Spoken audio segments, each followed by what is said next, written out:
mbote na bino banendia RD Congo officiel esengo wapi en tout cas nazarana esengo donc na télé maraboy na micro yo nazoyeba ke boko landanga ebele o wapi boko zela masolo to ela rabino masola mboka masola bana mboka bana kin bana de partout bana RD Congo bana ya Afrique mobimba bana Europe bana Amérique en tout cas lelo encore une fois de Elibino na Katia Kadeko comme chaque mardi génération Kabila balbi bengi bongo génération consciente ba jeune oyo o ba vandela penda masolo balbi non nous sommes là pour nous protéger ba qui a Joseph Kabila oyo et salami na mbongo ya passion wapi na ba taxe na mbongo ba taxe ya impôt en tout cas il est de notre devoir de protéger yango et le lisusu mardi alelo to yaki awa na Kadeko kokuta na bango en tout cas kokuta na bango bokoye babino moko réunion alelo et que c'est basé na nini parce que déjà le professeur Jean-Marie Mboyo aza déjà à côté qui déjà beaucoup monae pe bokoye ba penza li solo nini ayeli bana ya mboka ayeli bino mardi alelo en tout cas lelo nazanga moko te beaucoup découvrir ba concert nango na bako c'est la bino ba interview na bandeko ba kuta na bango. En tout cas, émission ya lelo, ils a vraiment hors du commun.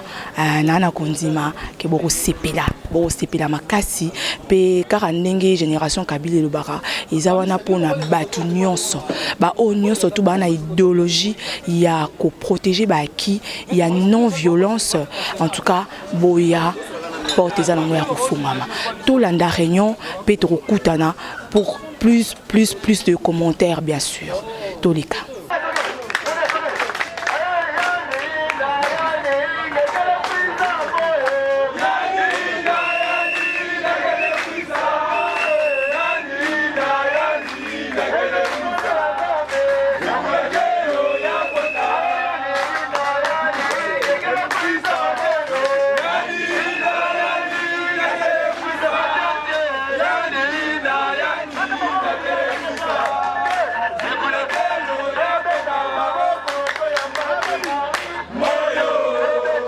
Pour la première fois comprennent ce que c'est et bah y a l'oko nini ba yeli et l'oko nini zoze la bango pour na nini ba yaki pour na nini pa il faut ba ya lobby.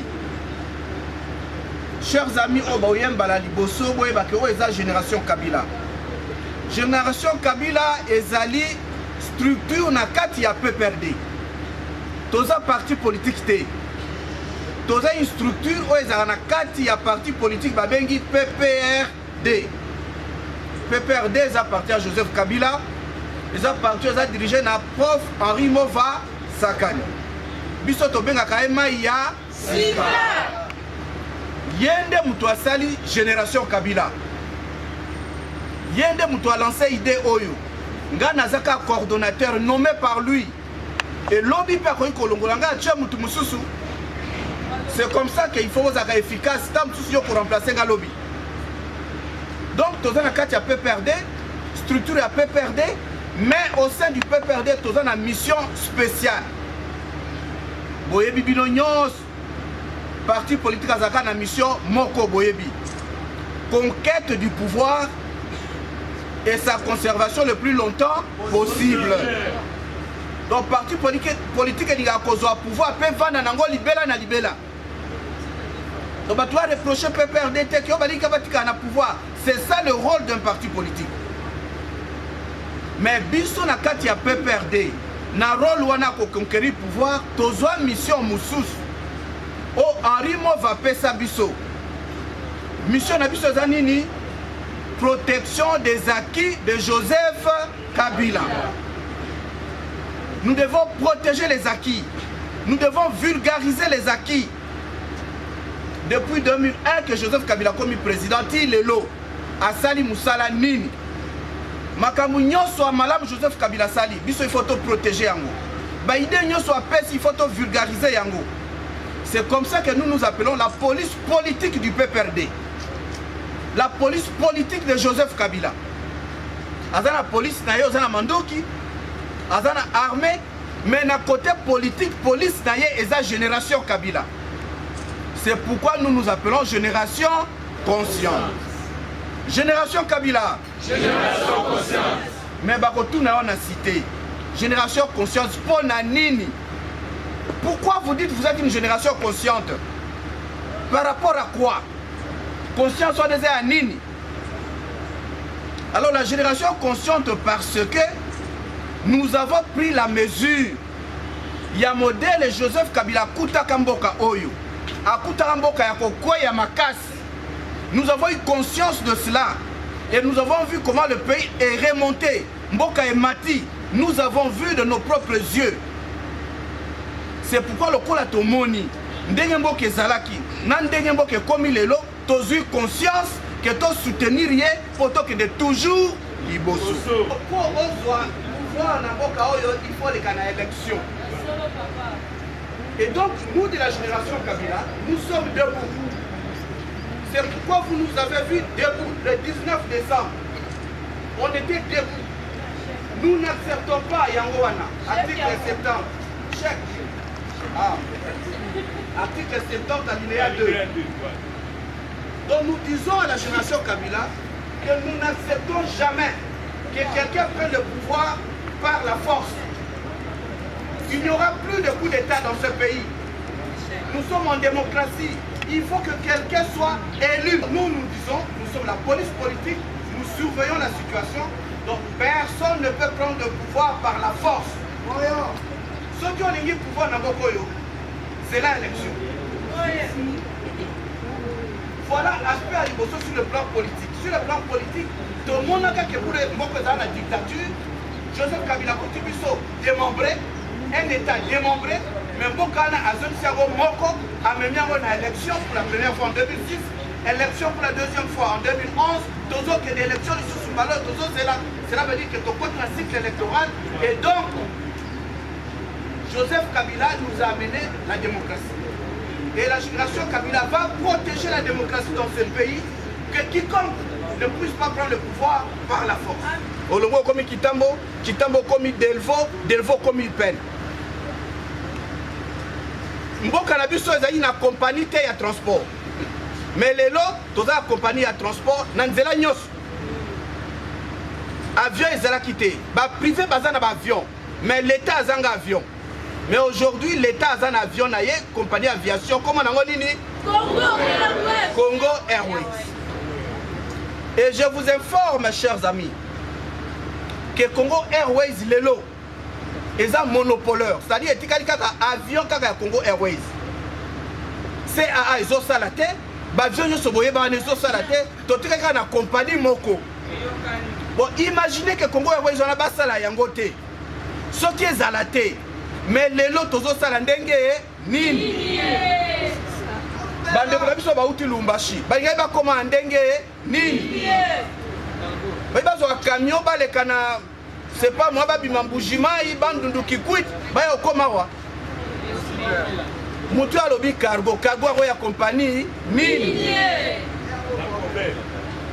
totiki Congo Airways kimia awa na Kinshasa ba bus ezalaka comme nango esprit de mort mikolo nyonso koboma so bandeko babimaki bazoki na hotel mutema pasi oyeba te soki bakobaluka wapi mais lelo kino akoma kotambola na kimia kino akoma kosala mulongo po akota na bus bato banda oyiba ba pickpocket azelaka na bus po ayiba bato bazaka su te basila po transco eya esprit de vie et ya makamnyo sur le transport à Kinshasa presque résolu. On dira que tu le à 100%. Mais au moins, au Kobimakaka Awa, la place des évolués, aux bus Timasina. 500 francs. 500 francs. Babi ata essence mati 500. Or Awa bus badao matatango nyoso. Kingasa ne koko matena bisu moko. Il faut demi-terrain, il faut souffrir. Mais les locaux côté na mulongo na costume na yo, aux zupe mallette, au côté au vandi au keko. De la part ya général. Pour que je donne mon impression par rapport à ma première participation à la réunion organisée par la génération Kabila. J'ai eu l'occasion de suivre les activités de la génération Kabila au travers des médias. je venais de participer pour la première fois à ces assises sous la direction, l'autorité du professeur Jean-Marie. Et je viens de découvrir un orateur habile, averti, équilibré, qui fait preuve de la hauteur. Et je suis très impressionné parce qu'en fait, il a essayé de faire la démarcation entre le PPRD et la génération Kabila. Et que l'impression que j'ai après ma participation à ces assises, c'est que la génération Kabila, en résumé, c'est la police politique du Parti du Peuple pour la Réconciliation et la Démocratie, mieux la police politique du président de la République, son excellent Joseph Kabila Kabange. La génération Kabila a l'objectif de préserver les acquis du chef de l'État depuis son avènement le 26 janvier 2001. Et vous le savez bien, on a toujours reconnu la valeur d'un homme à titre posthume, c'est-à-dire après sa mort. Et là, ce n'est pas bien. Il est tout à fait naturel de reconnaître les actions que le président de la République a posées tout au long de son cursus. Et vous vous souviendrez, le 26 janvier 2001, quand il a pris le pouvoir, il a, n'est-ce pas, donné la vision. La vision qu'il avait, c'était de faire sortir la République démocratique du Congo du bourbier du sous-développement, du bourbier du chaos, de la cacophonie, de la confusion, en mettant sur pied un nouvel ordre politique qui était justement celui de remettre le pouvoir au souverain primaire. Ce qui est fait au travers de la Constitution que nous avons, sur pied de l'article 5 de la Constitution qui dispose que la souveraineté appartient au peuple, le pouvoir émane du peuple, qu'il exerce directement par voie de référendum, par voie d'élection et indirectement par ses représentants.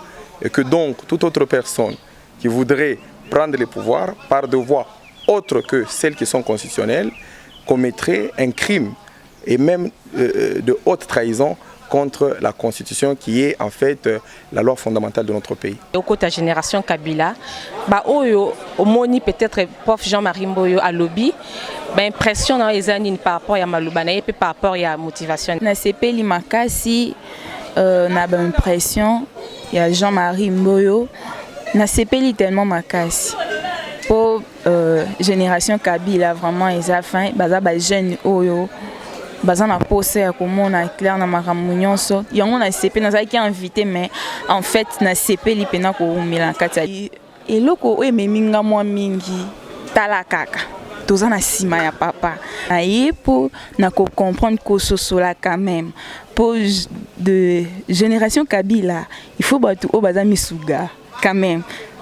Na gouvernement il faut que za misuga kotala lobby to koma wapi to za wapi pe eloko nini kosalema na sima. Eh bien voilà, bandeko balanda RD Congo officiel. Wana to aussi kolanda bongo Mariam Djoka bolandi wana Samantha balobi kolo épice hein ba sali une interview bolandi pe ozaki bongo réunion na biso ya chaque mardi o génération Kabila génération consciente bisika basanga na ka wana Kadeko chaque mardi na 14h. En tout cas au CP li ko adhérer na kata génération Kabila yaka la porte est grandement ouverte. En tout cas ma solo a bien ezali ne bo ko mona ndenge en tout cas batu ba ko ya ba jeune ba maman ba papa ba au cadre ba ko adhérer na génération Kabila c'est que ma solo penza ya kitoko vieza a via kuna te baza ya kolala ba ya kolala ma solo ya kolala kuna ba ko e ba te so yeloni ba ko sala en tout cas to ko ki la bango mawa en tout cas ba ndeko langa to repesa bino ba au revoir mais pour ba bande ki ma solo ngo ba aussi sango mo ba salutation yango te Mariam Djoka ah to pesa ka ba na famille Echokonda na mami Mbokasana na Salvatore Adela puis au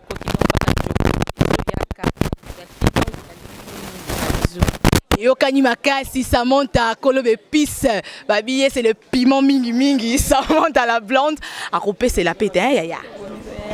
Eh ben on appelle Simboté na batnyo so bazolanda ngai famille nanga maman nanga papa nanga réunion ici lito ko kabwana un grand merci na les amis de Deo Grâce merci beaucoup na yo patron na biso famille Koko patron na biso patron Samantha patron ya Mariam ba yesu so ebele ko adhérer na kati ya RD Congo officiel boko découvrir bango na ba numéro eza koya merci beaucoup na Deo Grâce Muzungu merci beaucoup na ba oba ko soutenir toujours chaîne na bino RD Congo officiel en tout cas masolo Koko bakaka tokutani mbala sima bye